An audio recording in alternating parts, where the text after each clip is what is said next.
வணக்கம் மக்களே. இப்போ நம்ம பார்க்குற திரைப்படங்கள் மனசை வந்துட்டு நல்ல விதமாக இன்ஸ்பயர் பண்ணலாம், இல்லை கெட்ட விதமாக இன்ஸ்பயர் பண்ணலாம். ஸோ இந்த வீடியோவில் நம்ம பார்க்க போகிறது பார்த்தீங்கன்னா, என்னைய நல்ல விதமாக இன்ஸ்பயர் பண்ண படங்களை உங்கள் கூட ஷேர் பண்ணிக்க போகிறேன். ஸோ வாங்க வீடியோக்குள்ள போகலாம்.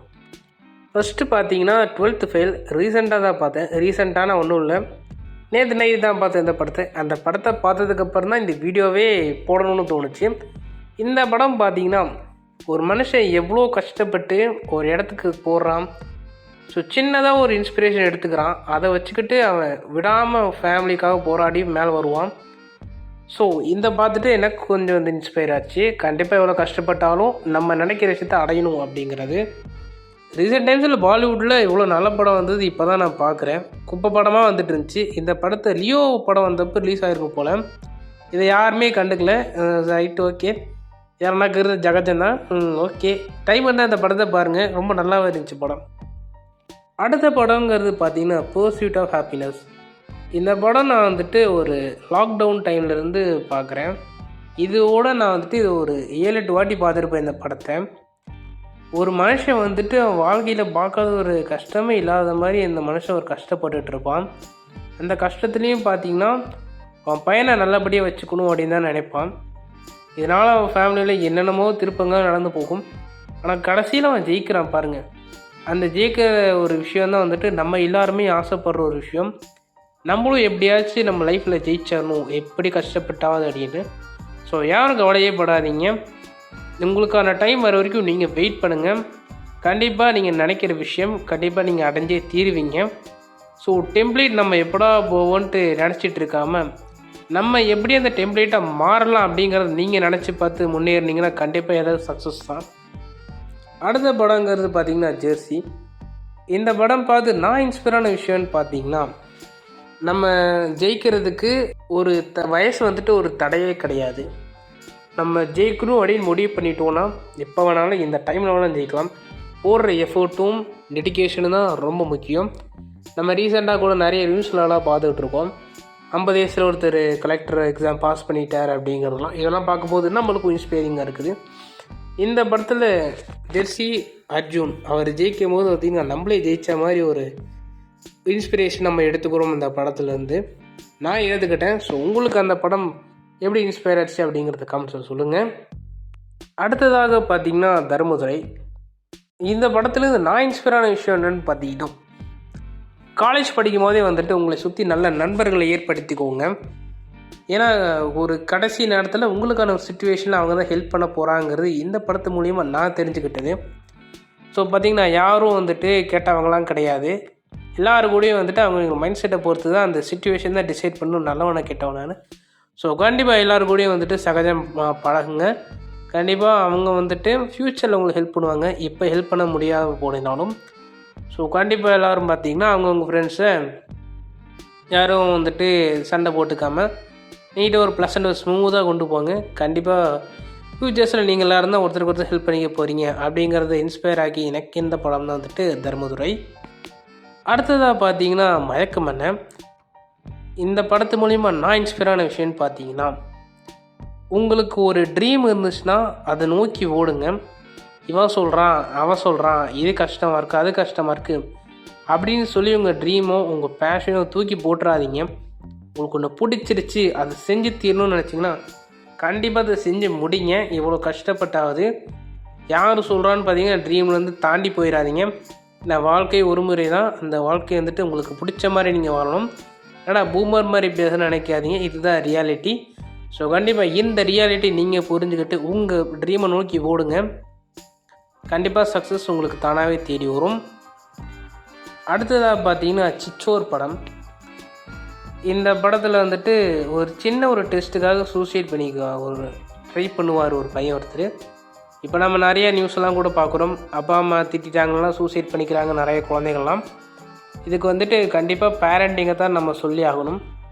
அவங்களுக்கு சின்ன வயசுலேயே இந்த டிப்ரெஷன் உண்டாக காரணம் பார்த்திங்கன்னா பேரண்ட்ஸ் ஆகிய அவங்க தான் காரணம்னு நான் சொல்லுவேன். கண்டிப்பாக அவங்களுக்கு சின்ன வயசுலேருந்தே எப்படி வந்துட்டு தோல்விகளை ஃபேஸ் பண்ணணும், how to over come fear, how to over come failures அப்படிங்கிறத கற்றுக் கொடுக்கணும். அப்புறமே வந்துட்டு அவங்கள பில்ட் பண்ணாதான் ஏதோ ஒரு பெரிய விஷயமா இருந்தாலும் ஈஸியாக தாங்கிக்கிட்டு நெக்ஸ்ட் அதற்கான எஃபோர்ட்டை போடக்கூடிய ஆளாக வந்துட்டு அவங்க தயாரிக்கு மேலே வருவாங்க. இதை கண்டிப்பாக நான் சொல்கிறது இங்கே நிறைய பேருக்கு புரியும்னு நினைக்கிறேன். வீடியோ பார்க்க நிறைய சின்ன பசங்க யாரும் பார்த்துட்ருக்கீங்கன்னா கண்டிப்பாக உங்கள் அப்பா அம்மாட்ட போய் நான் தப்பு பண்ணால் என்னை வந்துட்டு திட்டுங்க, அதை ஒரு டைம் திட்டுனா பரவாயில்ல, அதை திட்டிகிட்டே இருக்காமல் எனக்கு ஒரு சான்ஸ் கொடுங்க, எனக்கு ஒரு மோட்டிவேட் பண்ணுங்கள், அப்போ கண்டிப்பாக நான் ஃப்யூச்சரில் சக்சீட் பண்ணுவேன் அப்படின்னு சொல்லி பாருங்கள். கண்டிப்பாக உங்கள் பேரண்ட் வந்து உங்களுக்கு சப்போர்ட் பண்ணுங்கன்னு எனக்கு 100% அதில் வந்துட்டு தவிர்க்க முடியாத ஒரு பதிலாக நான் சொல்லுவேன். கண்டிப்பாக சப்போர்ட் அங்கே பண்ணுவாங்க அப்படிங்கிறது. இந்த படத்தில் ஃபெயிலியர்ஸை எப்படி ஓவர் கம் பண்ணினாங்க அந்த படத்தில் அப்படிங்கிறத ரொம்ப ஃபன்னாக சொல்லியிருப்பாங்க. கண்டிப்பாக டைம் கிடச்சா பாருங்கள். அடுத்தது பார்த்திங்கன்னா நான் முகவரி சொல்லுவேன். இந்த படத்தில் வந்துட்டு அஜித் ஒரு ஆஸ்பைரிங்கான ஒரு மியூசிக் டைரக்டர் ஆகணும் அப்படின்னு ஆசைப்பட்டிருப்பார். அதுக்கு பார்த்தீங்கன்னா அவங்க ஃபேமிலியில் எல்லாருமே சப்போர்ட் பண்ணுவாங்க. ஆனால் கடைசியில் அங்கே ஒரு விஷயத்த சொல்லுவாங்க. அதை வந்துட்டு நான் இந்த இடத்துல பதிவு பண்ணிக்க விரும்புகிறேன். உங்களுக்கு ஃபினான்ஷியல் சப்போர்ட் இருந்துச்சுன்னா பரவாயில்ல, ஆனால் உங்கள் ஃபேமிலி உங்கள் ஃபினான்ஷியல் சப்போர்ட்டை டிபெண்ட் பண்ணி இருக்கிறாங்க அப்படின்னு நீங்கள் தோணுச்சுன்னா நீங்கள் உங்களுக்கு உண்டான ஒரு வேலையும் பாருங்கள். அதுக்கப்புறம் அதர் சைட்லேயே வந்துட்டு உங்கள் பேஷனை பில்ட் பண்ணுறதுக்கு வழி என்ன அப்படிங்கிறத பாருங்கள். இந்த இடத்துல பார்த்திங்கன்னா டைம் மேனேஜ்மெண்ட் அப்படிங்கிற ஒரு விஷயம் வந்துட்டு முக்கியமான ஒரு ரோல் ப்ளே பண்ணுது. கண்டிப்பாக பார்த்தீங்கன்னா இவ்வளோ நேரத்தில் ஒர்க் பண்ணுறேன், இவ்வளோ நேரத்தில் பேஷனுக்காக ஒதுக்குறேன்னு சொல்லி ஒதுக்கிடுங்க, பேஷனை நோக்கி ஓடுங்க. கண்டிப்பாக இதே சமயத்தில் உங்கள் ஃபேமிலி உங்கள் ஃபினான்ஷியல் சப்போர்ட்னால அவங்க வந்து எந்த ஒரு எஃபெக்ட் ஆக மாட்டாங்க. இந்த இடத்துல உங்கள் ட்ரீமை நோக்கி ஓடிட்டு இருப்பீங்க. You soon will complete your dream அப்படிங்கிறத நான் இந்த இடத்துல சொல்லிக்கிறேன். அடுத்ததாக பார்த்தீங்கன்னா அன்பே சிவம் படம்.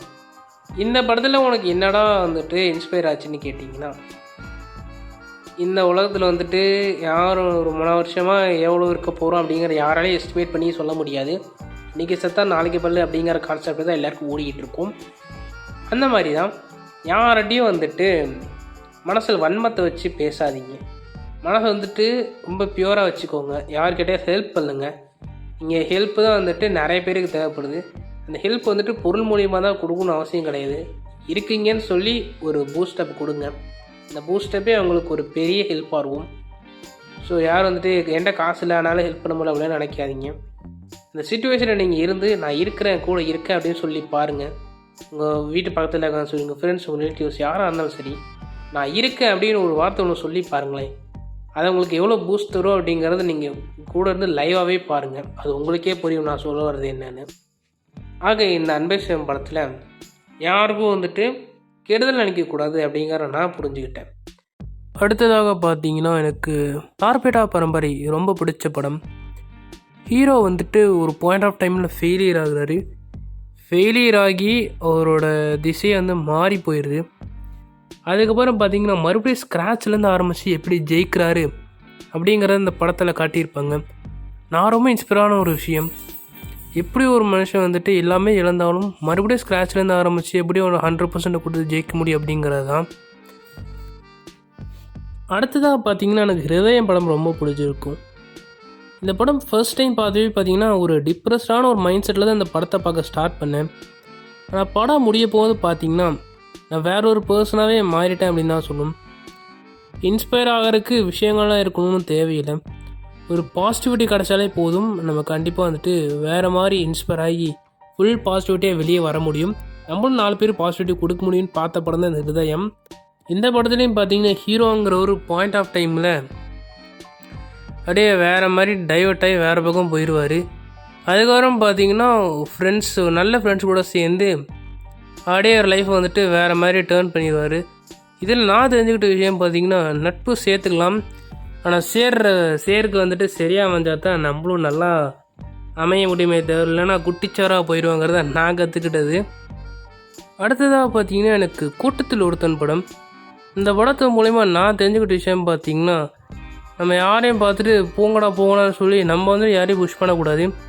நம்மளே இறங்கி ஏதாவது மாற்ற முடியும்னு நினச்சி நம்மளே இறங்கி மாற்றினா கண்டிப்பாக இந்த விஷயம் மாறும் அப்படிங்கிறத புரிஞ்சுக்கிட்டேன். கண்டிப்பாக நீங்களும் பார்த்தீங்கன்னா இவன் வருவான் சிவன் எதுவும் பார்க்காதீங்க.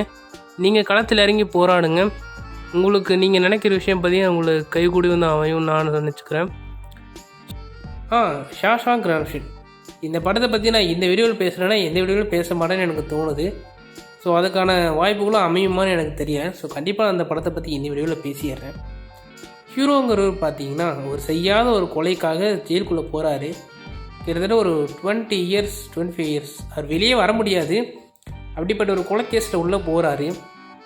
அங்கே இருந்துட்டு இப்படி ஒரு பிளான் பண்ணி வெளியே வராரு அப்படிங்கிறது தான் எனக்கு ஆச்சரியமாக இருந்துச்சு. அந்த ஜெயிலுக்கு வந்துட்டு இன்ஃப்ராஸ்ட்ரக்சரை இம்ப்ரூவ் பண்ணி கொடுத்துட்டு அதுக்கப்புறமா தப்பு செஞ்சவங்களையும் வந்துட்டு ஜெயிலுக்கு அனுப்பிட்டு எல்லாமே பண்ணிட்டு வெளியே வராரு. ஸோ இதெல்லாம் பார்த்துட்டு படமாக பார்த்தீங்கன்னா எனக்கு ரொம்ப பிடிக்கும். ஆனால் நான் இதுலேருந்து என்ன இன்ஸ்பயர் ஆகி எடுத்துக்கிட்டேன்னு பார்த்தீங்கன்னா, ஒரு இடத்துல வந்து ஸ்டக் ஆகிட்டோம், ஒரு இருட்டு லைஃப்குள்ளே மாட்டிக்கிட்டோம் அப்படின்னா வந்துட்டு எல்லாம் முடிஞ்சிருச்சு அப்படின்னு கிடையாது. அந்த இருட்டுக்குள்ளேயும் வெளிச்சத்துக்கான பாதையை நம்ம தேடி போனால் வெளிச்சங்கிறது நம்மளுக்கு கண்டிப்பாக கிடைக்கும். அந்த வெளிச்சத்தை வச்சு நம்ம என்ன நினைக்கிறோமோ அதை ரீச் பண்ணிடலாம் அப்படிங்கிறதான் எனக்கு இந்த படம் சொல்லிச்சு. அவ்வளோ பெரிய ஜெயிலில் இருந்தே இவன் வந்துட்டு இவ்வளோ பெரிய வேலை பார்த்துருக்கானா, அவன் நம்மளுக்குன்னா இது மூலியமாக ஒரு கஷ்டம் வந்துட போகுது. ஸோ கண்டிப்பாக அந்த கஷ்டத்தை நம்ம பேர் பண்ணிவிட்டு நம்ம கண்டிப்பாக ஒரு இடத்துல பூந்து வேலை வந்துடலாம் அப்படின்னு தான் எனக்கு தோணுச்சு இந்த படத்து மூலிமா. ஸோ மக்களே, நான் இன்ஸ்பயரான படங்கள் இதெல்லாம் தான். இன்னும் நிறையா இருக்குது. ஷாஷாங்க் ரிடெம்ப்ஷன் எப்படியோ தப்பி தவறி மைண்டுக்குள்ளே வந்துருச்சு. ஸோ அதனால் அதை கொட்டி தீர்த்துட்டேன். ஸோ உங்களுக்கும் பார்த்தீங்கன்னா நிறைய படங்கள் இன்ஸ்பயராக இருப்பீங்க. அது என்னென்ன படங்கள் அப்படிங்கிறத கமெண்ட்ஸ் லீவ் பண்ணிட்டு போங்க. அந்த படங்கள் என்னை இன்ஸ்பயர் பண்ணி இருந்துச்சுன்னா கண்டிப்பாக நான் அந்த படத்தை பற்றி பேசுகிறேன். ஸோ தேங்க்யூ மக்களே. இன்னொரு நல்ல வீடியோவில் பார்ப்போம். அப்படியே கண்டென்ட்டும் இது இருந்துச்சுன்னா கமெண்ட்ஸில் சொல்லிட்டு போங்க. டாடா மக்களே, பை பை.